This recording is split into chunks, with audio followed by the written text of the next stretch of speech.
자, 이제 오늘의 세 번째 시간이면서 마지막 시간이 됩니다. 자, 교재는 40쪽에 있는 제3장 중개사무소 설치 및 운영인데요. 네. 보세요. 제3장 중개사무소. 중개사무소라는 것은 중개업무의 중심이 되는 장소인 건물을 말하는 거예요.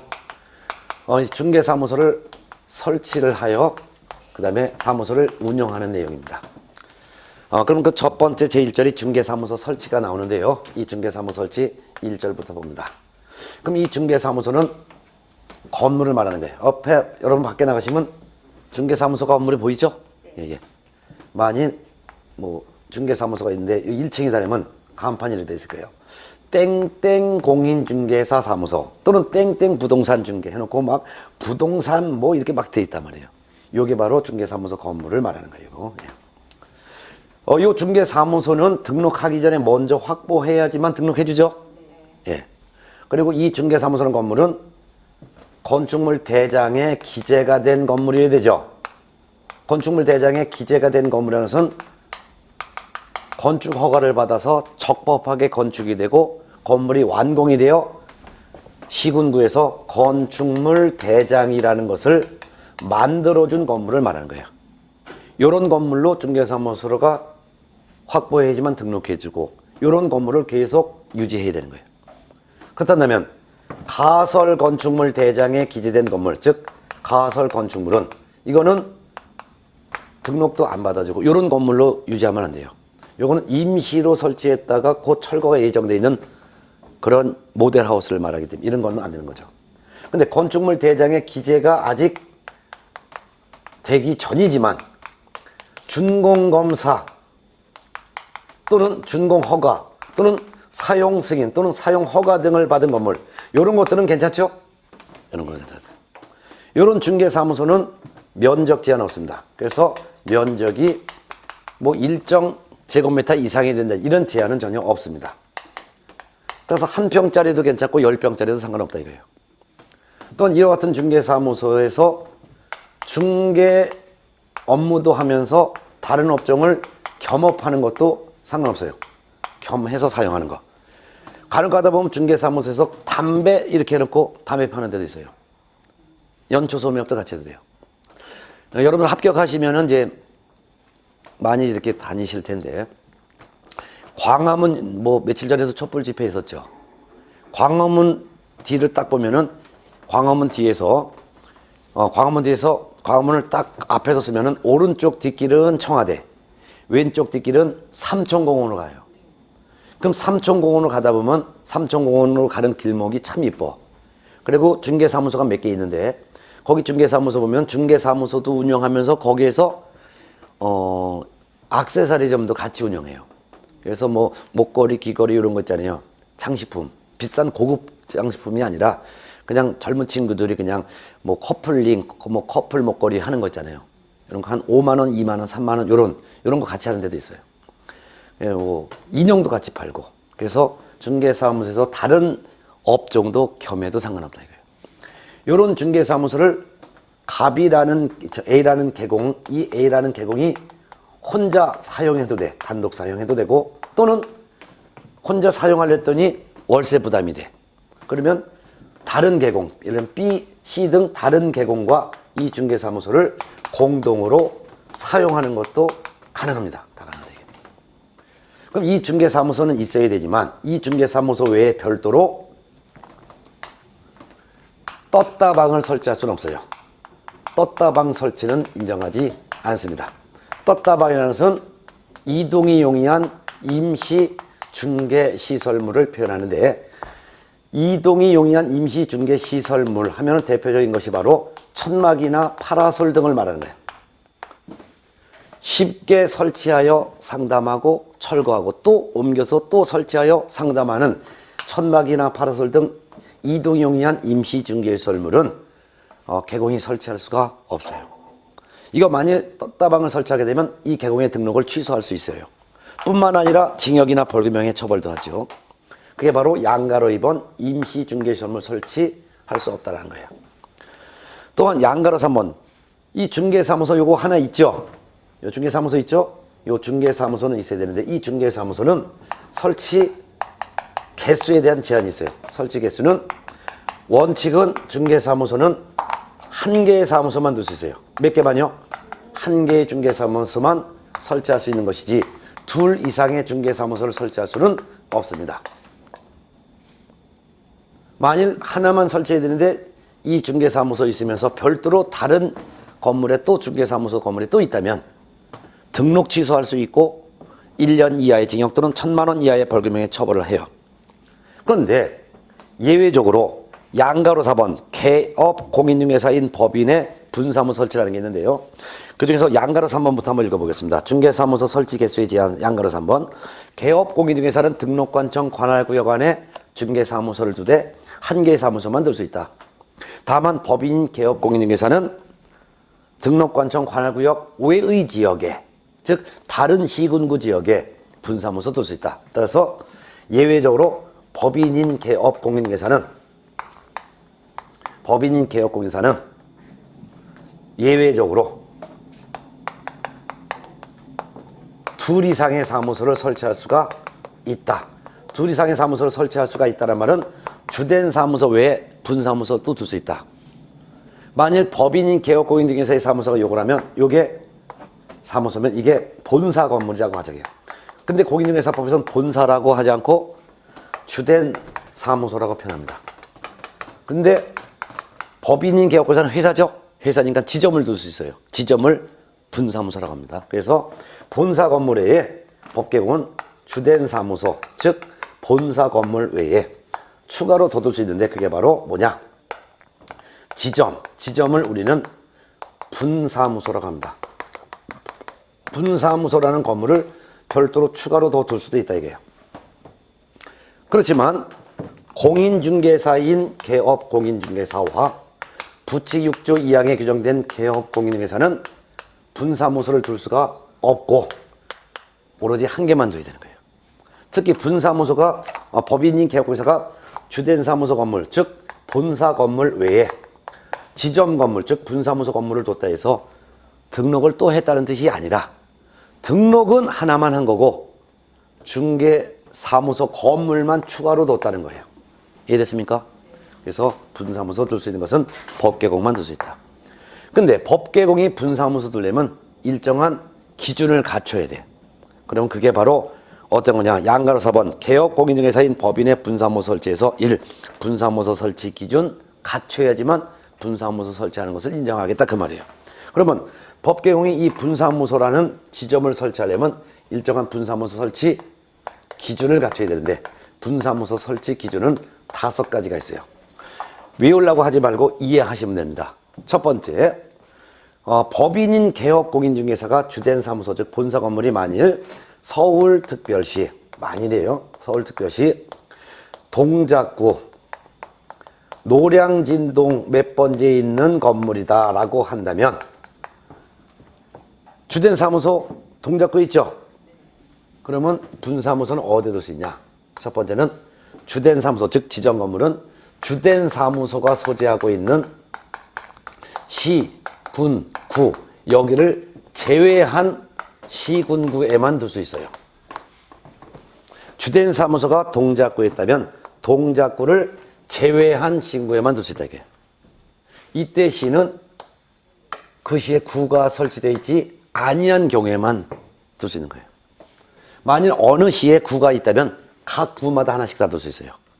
따라서 동작구 여기에 주된 사무소가 있다면 경기도 화성시에도 둘 수 있죠?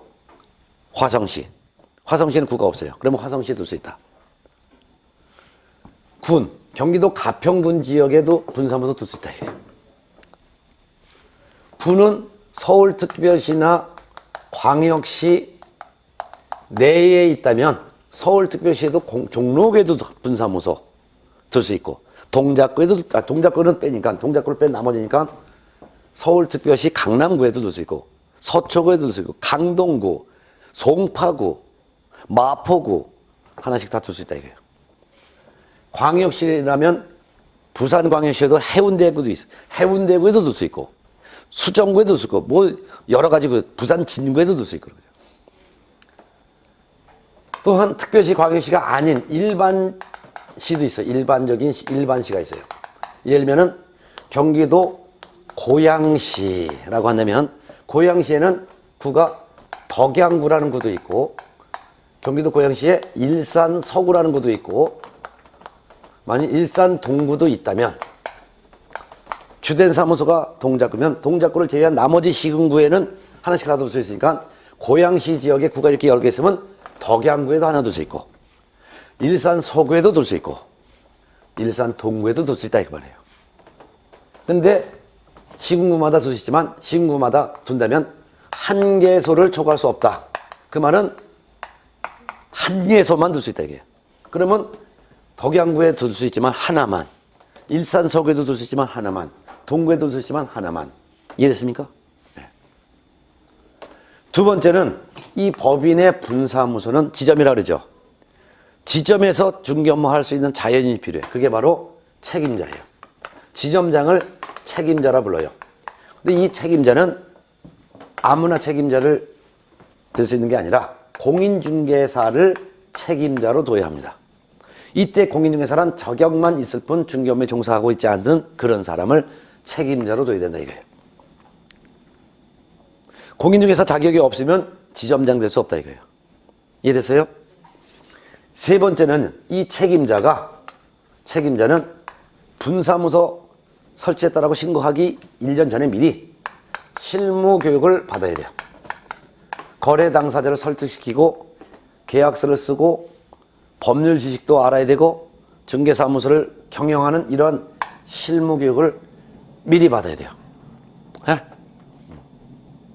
이것도 28시간에서 32시간 정도 걸리는데 이 정도 범위에서 실무 교육 받아야 돼요. 또한 이 분사무소라고 하는 이 건물 있죠? 이것도 건물이죠? 이 분사무소라는 건물은 어떤 건물이 되냐? 이것도 건축물 대장에 기재가 되어 있는 이러한 건물로 분사무소를 둬야 돼요. 즉 건축 허가를 받아 적법하게 건축이 완공되어 시군구청장이 건축물 대장을 만들어준 그러한 건축물 대장에 기재가 된 건물이어야 돼. 따라서 가설 건축물은 안 돼. 즉 모델하우스 이런 거는 이런 걸 분사무소로 만든다 이거죠. 또한 분사무소에서 중개 업무하다가 중개를 잘못하면 손해배상해야죠. 손해배상할 돈이 없을 것을 대비해서 한 개 분사무소당 최소 1억 원 이상의 보증을 설정해야 돼요. 보증 설정하면 보험가입이에요.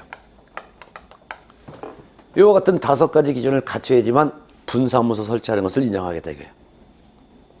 이와 같은 분사무소 설치 기준을 다 갖췄으면 그때서야 주된 사무소가 소재하고 있는 등록관청에다가 분사무소 설치 이렇게 했습니다. 분사무소 설치했다는 것을 증명할 수 있는 증명서를 주세요라고 분사무소 설치 신고를 하는 거예요. 분사무소 설치 신고를 주된 사무소 등록관청이 하는 거예요. 분사무소 설치 신고할 때는 분사무소 설치 신고서라는 서식을 작성해서 분사무소 설치 기준을 갖췄음을 증명할 수 있는 책임자가 실무교육을 받았음을 증명할 수 있는 실무교육 이수증 4번, 건축물 대장에 기재된 건물로 사무소를 확보했음을 증명한 서류, 보험 가입했다는 증명서 이런 걸 첨부하여 분사무소 설치 신고서를 제출한다 이거예요. 누구한테 분사무소 설치했다고 신고한다고요? 주된 사무소 등록관청. 예를 들어서 주된 사무소는 동작구에 있어요. 근데 분사무소를 어디다 뒀냐면은 만일 어디 뒀냐? 만일 서초구 방배동에 있는 건물에다가 분사무소를 뒀다면 누구한테 분사무소 설치 신고하라 이거요? 주된 사무소 관청이 동작구청장이면 누구한테? 동작구청장. 그러면 동작구청장은 분사무소 설치 신고 받았을 때 분사무소 설치 신고필증이라는 신고필증을 교배줘요.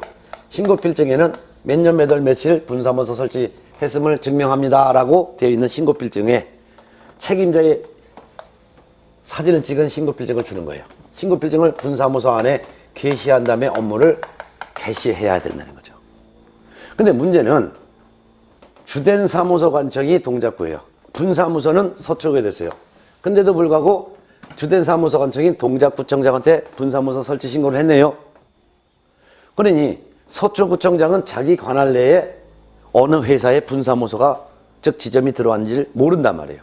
그래서 분사무소 설치 신고받은 주된 사무소 관청은 분사무소 설치 신고 필증을 교부를 하고 나서는 지체 없이 분사무소 소재지 시군구청장한테다가 어이 서초구청장 당신 관할 지역에 어느 회사가 지점을 거기 뒀다. 그러니까 지점 건물에 가서 조사 좀 해봐라 라고 통보하는 거예요. 이해됩니까? 예. 자, 이렇게 해서 보셨습니다. 그리고 교재 41쪽 보면은 음영 박스가 있어요. 동그라미 4번 신고필증 등 게시 및 업무 게시가 있는데 분사무소에는 신고필증 등 다음의 서류를 분사무소라는 중개사무소 안에 보기 쉬운 곳에 게시한 후 업무를 게시해야 된다. 분사무소에는 신고필증 준거 걸어놔라. 그 다음에 책임자의 자격증 걸어놔라. 근데 만일 소속공인중개사를 별도로 또 고용했다면 소속공인중개사 자격증도 걸어놔라. 그 다음에 분사무소에 보험 가입했음을 증명할 수 있는 업무보증 설정 증명서류, 보험서류 게시하라. 그 다음에 5번째는 중개보수 얼마 받을지 정한 표, 이 표도 걸어놔라. 이렇게 해놨죠. 자, 그 다음에 양가로 5번 중개사무소의 공동사용이 있습니다. 중개사무소 하나를 혼자 사용하면 단독 사용이라고 하고 하나의 중개사무소를 여러 개공이 같이 사용하면 이를 공동사용이라고 합니다. 네. 공동사용 가능 여부인데요. 개업공인중개사는 중개 업무의 효율적 수행을 위하여 다른 개업공인중개사와 중개사무소를 공동으로 사용할 수가 있습니다. 혼자 사용하면 월세를 혼자 내. 여러 개공이 같이 쓰면 월세 같이 내. 그러니까 같이 사용할 수 있다 그 말이에요. 그렇지만 다만 업무 정지 기간 중에 있는 개업공인중개사는 다른 개업공인중개사와 중개사무소를 공동으로 사용할 수는 없습니다. 업무 정지, 영업 정지죠. 영업 정지는 중개업을 못하죠.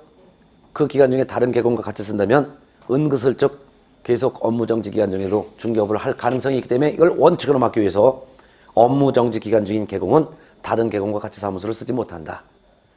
자, 어떻게 사용할 수 없냐. 한 장 넘어가세요. 읽어볼게요. 42쪽. 업무의 정지 기간 중에 있는 개업 공인중개사가 다른 개업 공인중개사에게 중개사무소의 공동 사용을 위하여 승낙서를 주는 방법 안 된다. 그 말은 저는 업무 정지 받은 개공이에요. 근데 다른 개공이 내 사무소를 같이 쓰겠대. 그럼 승낙해주지 말라 그 말입니다. 근데 다만 업무의 정지 기간 중에 있는 개업 공인중개사가 영업정지 처분을 받기 전부터 중개사무소를 공동 사용 중인 다른 개업 공인중개사는 제외한다 해놨어요. 그 말은 우리 4명의 개업 공인중개사가 사무소 같이 쓰고 있었어요. 월세 같이 내고 있었어요. 그러던 중에 저만 업무정지 받았어요. 그럼 저는 이 사무소에 출근하면 안 되고 업무정지 안 받은 기존부터 같이 사용하던 다른 개공은 그 사무소를 그대로 사용해도 된다 그 말입니다. 이해됩니까? 또한 2번 업무의 정지 기간 중에 있는 개업 공인중개사가 다른 개업 공인중개사의 중개사무소를 공동으로 사용하기 위해서 중개사무소에 이전 신고하는 방법 안 된다 그 말이에요.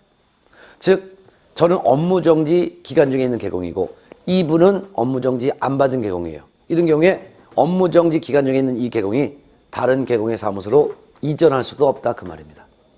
결국 업무정지 기간 중에는 다른 개공이 같이 사용할 수 없는데 업무정지 기간 중인 개공의 사무소로 다른 개공이 이전해 올 수도 없고 업무정지 받은 개공이 업무정지 안 받은 개공의 사무소로 이전할 수도 없다. 다만 업무정지 받기 전부터 같이 사용하던 중에 어떤 개공이 업무정지 받으면 그 개공은 사무소에 사용할 수 없어도 업무정지 안 받은 다른 개공들은 그 전부터 쓰던 사무소를 그대로 사용해도 된다 라고 이해하면 되죠. 그러면 동그라미 2번 공동으로 사용하는 방법이 있어요. 그럼 한 개의 사무소를 여러 개공이 어떻게 사용할 수 있냐? 2가지가 있어요. 하나는 저는 아직 등록이 되지 않은 그냥 공인중개사 자격이 있는 사람. 이분은 개공. 그럼 등록을 하고자 하려면 이 개공은 중개사무소 건물 확보해야죠. 확보를 했더니 보증금도 없어. 월세 부담 혼자 하는 건 부담가. 그러니까 지금 등록이 되어 중개사무소를 이용하는 다른 개공에게 찾아가는 거예요. 내가 등록을 하고자 하려는데 중개사무소라는 건물을 확보해야 된다.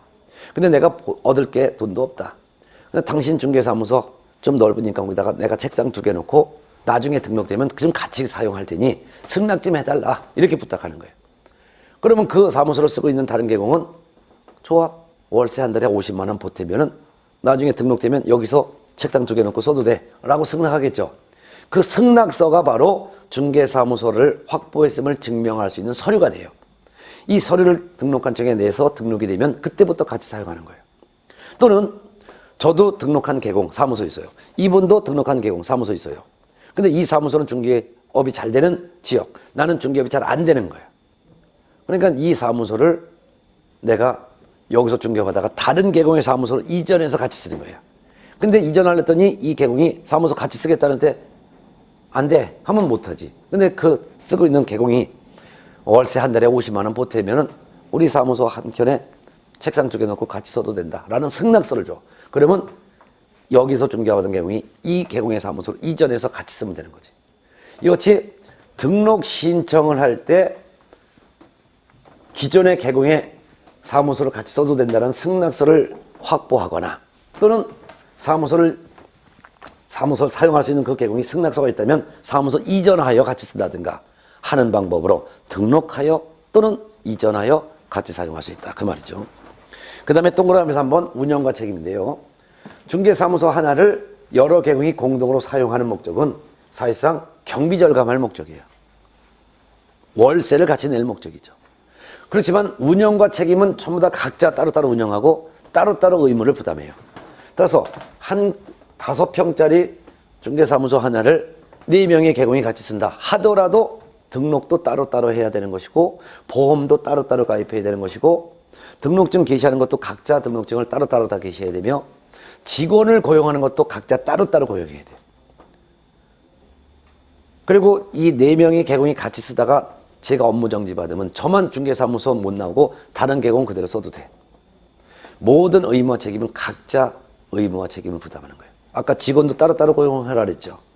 만일 4명의 계공이 같이 사무소를 운영하면서 월세 50만 원씩 내면서 소속 공인중개사를 같이 고용해서 월급을 같이 준다 하면은 그 소속 공인중개사는 4명의 계공에 다 소속한 이중소속이 되는 거예요. 이중소속은 할 수 없다 그랬죠. 그렇기 때문에 직원도 따로따로 고용을 해야 된다 그 말이죠. 네. 그 다음에 큰 2번 중개사무소 명칭 및 5개 광고물 설치인데요. 요거는 그냥 책으로 정리해요.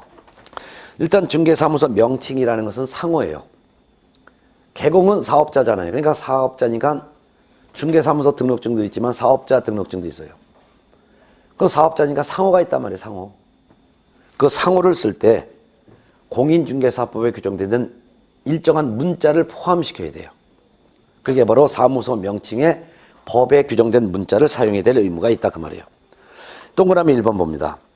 개업공인중개사는 그 중개사무소 명칭에 즉 상호에 공인중개사 사무소 또는 부동산 중개라는 문자를 사용해야 된다.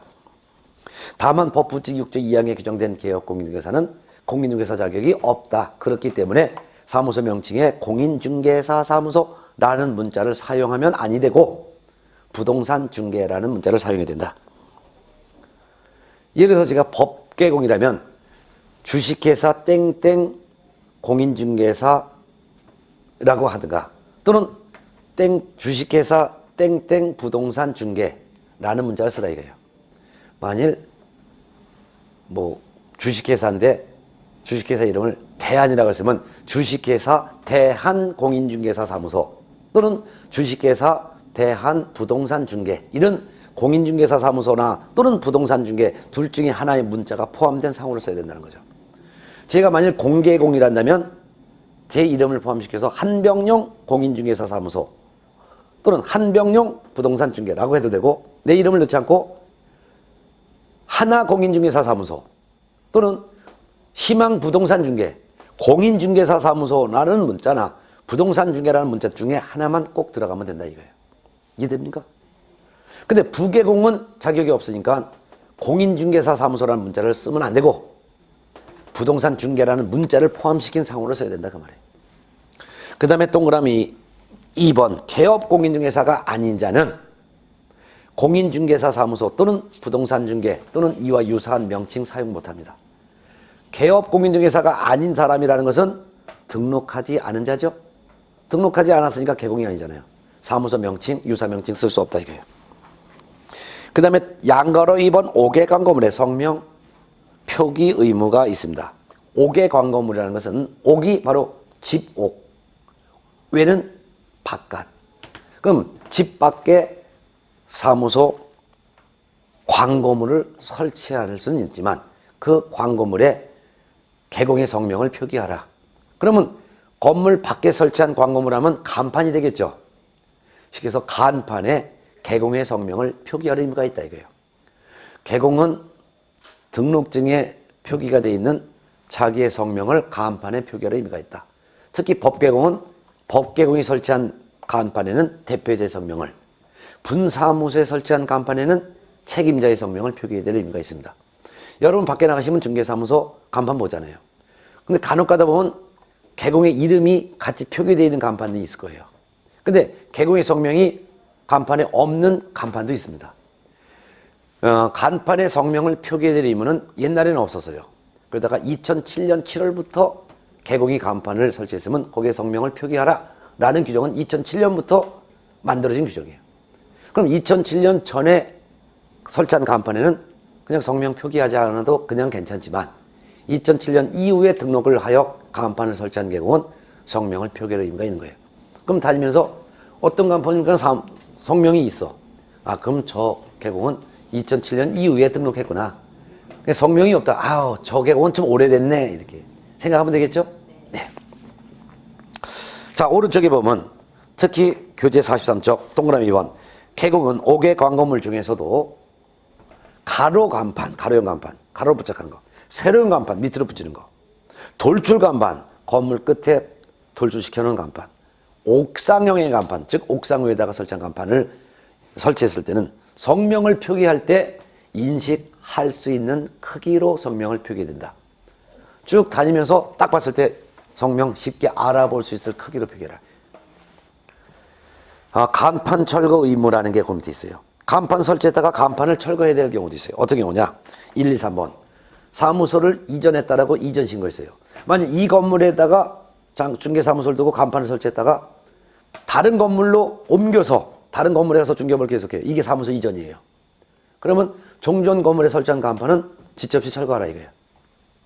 그 다음에 폐업 신고했어요. 폐업 신고하면 개공이 이제 아닌 상태가 된 거죠. 그러니까 폐업 신고했으면 중개업 못하니까 간판 철거하라.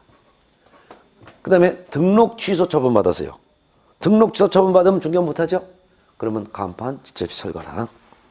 그 다음에 양가로 3번 중개대상물의 표시 광고라는 게 있습니다. 중개대상물 하면 토건, 입공광, 토지, 건물, 임목, 공장, 재단, 광업재단을 말하고 표시라는 것은 부동산의 표시라는 것은 이 부동산 소재지가 어디에 있습니다. 몇 평짜리입니다. 그 말이고 광고란 말은 중개 광고를 말합니다. 즉 어디에 소재한 몇 평짜리 부동산 이거 팔리도록 중개해 드릴게요 라는 중개 광고를 중개대상물 표시 광고라고 합니다. 개업공인 중에서는 중개를 의뢰받은 중개대상물에 대한 표시 광고 할 수 있습니다. 광고하는 가장 간편한 방법은 벼룩시장이라든가 교차로를 통해 중개사무소가 어디에 있는데 어떤 물건을 저희 중개사무소에서 확보하고 있으니 이런 부동산을 구입하고 싶은 사람들은 저희 중개사무소 오면은 이 중개업소에서 중개해 드릴게요 라는 광고하는 거예요. 생활정보지와 같은 벼룩시장 같은데. 근데 중개대상물에 대한 표시를 광고한다면 즉 중개 광고할 때는 이 광고하는 개업공인중개사의 중개사무소의 소재지는 어디에 있는 중개사무소고 이 중개사무소의 명칭은 뭔데 이 중개사무소의 연락처 전화번호는 몇 번이고 개공의 성명은 뭐다. 중개 광고하는 이 개공의 사무소의 명칭, 소재지, 연락처와 성명도 같이 명시할 의무가 있습니다. 이해됩니까? 네. 근데 동그라미 2번 개업 공인중개사가 아닌 자는 중개대상물에 대한 표시 광고할 수가 없습니다. 여기서 광고라는 것은 중개 광고이기 때문에 개공만 중개할 수 있잖아요. 그러니까 개공이 아닌 자는 부동산 중개업을 할 수 없으니까 중개 광고할 수가 없습니다. 자, 그 다음에 3번 중개사무소 이전이라는 게 있는데 이 중개사무소 이전까지 하고 오늘 수업 마칠 거예요. 자, 그럼 중개사무소 이전에 대해서 한번 정리를 한번 하겠습니다. 중개사무소는 건물이죠. 근데 중개사무소는 동산이다, 부동산이다? 부동산. 그럼 부동산이 움직일 수 있다, 없다? 없다. 그럼 결국 중개사무소 이전이라는 것은 건물인 이 사무소를 이전했다는 것은 건물 자체가 이전됐다는 것이 아니라 개공이 이 건물에서 중개업하다가 다른 건물에 가서 중개업을 계속하는 것을 중개사무소 이전이라고 합니다. 예. 그러면 교재 43쪽 봅니다. 중개사무소 이전. 자, 중개사무소에는, 중개사무소 안에는 중개사무소 안에 보기 쉬운 곳에 게시하는 서류가 몇 가지가 있었다 그랬어요? 4가지가 있다 그랬죠? 일단 중개사무소 등록증 게시돼 있죠? 공인중개사 자격증도 게시돼 있죠? 보증서류도 게시돼 있죠? 그 다음에 중개보수 어떻게 받을지 보수표도 게시돼 있죠? 이 등록증에 보면은, 이렇게 돼 있어요. 중개사무소 등록증. 우리가 첫째 시간에 했어요. 그리고 오른쪽에는 등록한 개공의 사진. 이 개공의 성명은 뭐다? 주민등록번호는 어떻게 된다? 개공의 종별이 법개공인지 공개공인지 부개공인지. 만일 공개공이면 이렇게 표시가 되어 있죠. 그 다음에 여기에 도장이 찍혀 있는데 이건 등록한 도장, 어떤 도장을 사용할지 도장도 찍혀 있죠. 예? 그리고 개공의 사무소의 소재지가 나와요. 사무소 소재지가 만일 서울특별시 동작구 노량진동 100번지 건물이다. 그리고 101호다. 이렇게 나와 있어요. 그리고 명칭이 나와요. 명칭이 하나공인중개사 사무소 이렇게 되어 있겠죠. 몇 년 몇 월 며칠 등록하였음을 증명합니다 해놓고 동작구청장 직인 딱 직인 찍혀져 있는 이와 같은 등록증이 딱 걸려있다 이거예요. 그쵸? 네. 그럼 중개사무소 이전은 중개사무소 등록증에 나와 있는 중개사무소 요게 변경되는 것을 우리는 중개사무소 이전이라고 표현하는 거예요. 그럼 이 건물 101호에서 이 건물 102호로 옮겨도 등록증이 있는 호가 바뀌는 거죠? 이것도 사무소 이전이에요. 이 건물에서 길 건너편에 있는 건물로 이전해도 이것도 사무소 이전이에요. 예. 이 같은 사무소 이전은 개공이 자유롭게 언제든지 전국 어디로든지 다 이전할 수가 있어요. 이 사무소 이전은 법개공이건 공개공이건 부개공이건 전국 어디든지 다 이전할 수가 있습니다.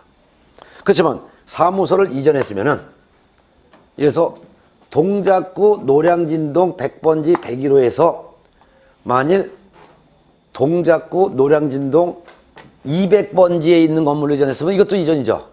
그럼 이전했다라고 이전하고 나서 10일 이내에 이전했다라고 신고를 해야 될 의무가 있습니다. 왜 신고해야 될 의무가 있냐? 요 100번지에서 중개업을 하면서 법을 위반해놓고 적발되기 전에 딴 데로 가서 중개업을 계속해. 어디서 계속 중개업을 하는지 등록관청은 관리를 해야 되는데 어디로 이전했는지 신고하지 않으면 이 개공이 여기서 법을 위반했다가 어디 가서 중개업을 하는지 모른단 말이에요.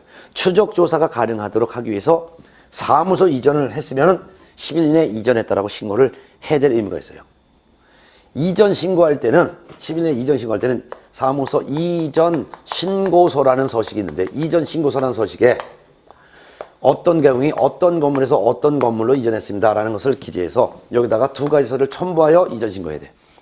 첫 번째는 요 등록증을 같이 첨부해야 돼요. 네? 왜? 등록증을 왜 첨부해야 될까요? 등록증에 있는 주소를 고치거나 또는 다른 시군구 지역으로 이전했으면 종전에 등록관청이 찍혀져 있는 이 직인을 고칠 수는 없잖아요. 그러니까 이전 후에 등록관청에 직인을 찍은 새로운 등록증으로 맞바꿔주기 위해서 이 등록증 원본을 첨부하는 거예요. 그리고 이전에 간 지역에 중개사무소라는 건물을 확보했음을 증명할 수 있는 서류. 만일 요 건물에서 길 건너편에 있는 건물을 이전했으면 그 건물을 내가 사용할 수 있는 권한을 확보했음을 증명하는 임대차 계약서. 요 같은 것을 건물 확보 서류라고 하는데 이걸 2가지 첨부하여 이전에 따라 신고해야 되는 거예요. 근데 누구한테 신고하느냐? 신고는 세 가지로 나눠줄 수 있어요. 일단 개공이 등록관청 관할구역 내로 이전했어요. 그 말은 같은 시군구 내에서 이전했다 이거예요. 그러면 동작구에서 중개업을 하던 개공이 동작구 내로 이전했다 그 말이죠. 등록관청 바뀌었어요? 안 바뀌었어요? 안 바뀌었어요. 그럼 이전 신고를 받은 등록관청은 요 등록증에 있는 주소 있죠? 주소만 고쳐서 요 등록증을 그대로 교부할 수 있어요. 주소만 고쳐서 그 등록증을 그대로 돌려줄 수 있다 이거예요. 이해됐어요? 근데 등록관청 관할구역 외로 이전했어요. 외로 이전했다. 그 말은 동작구 노량진동에서 그 건물에서 동작구 노량진동에 있는 건물에서 중개업을 하다가 만일 서울 마포구 도화동에 있는 건물로 이전했다면 등록관청 바뀐 거죠. 그러면 이전하고 10일 이내 요 마포구청장한테 이전 신고하는 거예요. 예? 누구한테 신고한다고요? 마포구청장. 그럼 마포구청장은 이전 신고할 때 개공이 등록증도 냈고 건물 확보 서류도 냈잖아요. 그럼 이전 신고를 받은 마포구청장은 요 동작구청장한테 어이 동작구청장 니네 관할 내에 있는 개공이 우리 관할로 이전해 왔다. 그러니까 이전에 간 이 개공에 관련된 서류를 전부 우리 마포구에 보내달라라고 서류 송부를 요청하는 거예요. 그때서야 동작구청장은 자기 관할 내에 있는 이 개공이 마포구로 이전하는 사실을 이때서야 하는 거죠. 서류 송부 요청을 받은 종전의 등록관청인 동작구청장은 이전으로 등록관청인 마포구청장에게 이전에 간 개공에 관련된 서류를 전부 송부해 주는 거예요. 보내주는 거예요. 그럼 서류 송부를 받은 다음에 이전 후 등록관청인 마포구청장은 요 등록증 이전 신고할 때 받았죠? 개공이 제출했잖아요. 요 등록증은 파기시켜버리고 이전 후 등록관청인 마포구청장이 찍힌 새로운 등록증을 다시 만들어주는 거예요. 등록증을 재교부하여야 한다. 그러면 이 등록증에는 누구의 직인이 찍힌 거예요? 마포구청장 직인이 찍힌 새로운 등록증을 다시 만들어주라 이거예요. 그럼 이 새로 등록증에는 사무소 소지가 마포구 도화동 몇 번지 건물로 찍혀져 있겠죠. 기록되어 있겠죠. 그럼 두 가지를 구분하세요. 등록관청 관할구역 내로 이전했다는 것은 같은 시군구 지역에 있는 건물로 이전한 거니까 이전 신고를 받은 등록관청은 이 등록증에 주소만 고쳐서 그 등록증을 그대로 교부할 수 있어도 관할구역 외로 사무소 이전했다면 이전한 날로부터 10일 이내에 이전 후 등록관청에 신고한 것이다. 이전 신고를 받은 이전 후 등록관청인 마포구청장은 종전의 등록관청인 요 동작구청장에게 니네 관할에 있는 개공이 우리 관할로 이전했으니 이전에 간 개공에 관련된 서류를 보내라 라고 요청하고 서류 송부 요청을 받은 정전의 등록관청은 이전 후 등록관청에다가 서류를 송부해 주는 거다. 그런 다음에 서류 송부 받은 이전 후 등록관청은 정전의 등록증은 파기시켜버리고 이전 후 등록관청이 지인이 찍히고 그리고 이전 후에 중개사무소 소재지를 기록한 새로운 등록증을 다시 만들어서 재교부해야 된다. 이해됐습니까? 근데 사무소 이전은 법개공의 분사무소도 이전할 수 있어요. 아까 법개공은 본사, 즉 주된 사무소 있죠. 주된 사무소도 있고 또한 별도로다가 분사무소도 또 있을 수 있죠. 이 분사무소를 이전할 수도 있다 이게 분사무소. 분사무소도 이전했으면 이전한 날부터 10일 이내에 신고해야 되는데 분사무소 이전은 즉 지점 건물을 이전했을 때는 이전한 날부터 10일 이내에 주된 사무소 등록 관청에다가 이전했다라고 신고해야 돼요. 아까 분사무소 설치 신고 누구한테 했어요? 주된 사무소 등록 관청. 그러니까 분사무소 이전했다는 것도 주된 사무소 관청에다 신고하는 거예요. 그럼 주된 사무소 등록 관청은 이전 전에 분사무소가 있는 시군구청장과 이전 후에 분사무소가 있는 시군구에 다 알려주는 거예요. 예를 들어서 주된 사무소가 동작구에 있었다. 분사무소는 송파구에 있었다. 그런데 강동구로 분사무소를 이전했다면 이전 신고를 받은 주된 사무소 등록관청은 송파구청장한테도 이전 신고를 받은 주된 사무소 등록관청은 송파구청장에게도 야 송파구청장 니네 관할에 있는 법계공의 지점 건물이 여기 강동구 지역으로 이전해 갔단다 라고 이전 사실을 통보해 주는 것이고, 또한 분사무소 관청인 강동구청장에게도 이 강동구청장 분사무소가 송파구에 분사무소에 있는 어떤 법계공의 분사무소가 당신네 강동구 무슨 몇 동 몇 번째 있는 건물로 분사무소를 이전했다라고 또한 별도로 또 통보를 또 하는 거예요. 네? 그래야지만 그때서야 이전 전에 분사무소 관청인 송파구청장과 이전 후에 등록 분사무소 관청인 강동구청장은 그때서야 분사무소가 이전해 갔구나, 분사무소가 다른 지역에서 우리 동네로 왔구나 라는 것을 그때서 알게 되는 거예요. 이런 거 통보한 다음에 주된 사무소 등록 관청은 분사무소 설치 신고 필증이 있었죠. 이 신고 필증에 주소를 새로 분사무소 소재를 새로 기록해서 신고 필증을 다시 재교부해 주는 거예요. 네? 그러면 아까 이전 신고할 때 등록증과 사무소 확보 선물 서류 내라 그랬죠. 분사무소 이전할 때는 등록증 대신 신고 필증을 내고 분사무소 건물 확보서를 내는 거예요. 그러면 신고 필증에 주소가 바뀌었으니까 신고 필증을 다시 만들어서 재교부해 주라 이거죠. 이해됩니까? 네. 정리하고서 오늘 수업 마칩니다. 중개사무소 이전이란 개공이 사무소에 걸려있는 이 등록증에 있는 사무소 소재지가 변경되는 것을 사무소 이전이라고 하는데, 자유롭게 사무소 이전할 수 있다. 전국 어디든지. 하지만 사무소를 이전했으면은 이전하고 나서 10일 이내에 어느 건물로 이전했다라고 신고해야 된다. 이전 신고할 때는 사무소 이전 신고서라는 서식이 있는데, 어떤 건물에서 어떤 건물로 이전했다라고 이전 전과 이전 후에 사무소 소재를 기록하여 등록관청에 제출하는 거다. 이때 이전 신고할 때는 이전 신고서에다가 등록증 원본도 첨부하고 이전해 간 지역의 건물을 확보했음을 증명한 서류를 첨부하는데, 분사무소를 이전했다면 신고필증 원본과 또한 분사무소를 확보했음을 증명하는 서류를 같이 첨부하여 제출한다. 만일 같은 관할구역 내에 있는 건물로 이전했다면 등록관청이 안 바뀐 거다. 그럼 이전 신고할 때 신고서에다 등록증과 사무소 확보서를 내면은 이전 신고를 받은 등록관청은 요 등록증에 있는 주소만 고쳐서 그 등록증을 그대로 교부할 수 있다. 근데 관할구역 외에 있는 건물로 이전했다 라고 한다면 이전하고 나서 10일 이내에 이전 후 등록관청한테 신고하는 거다.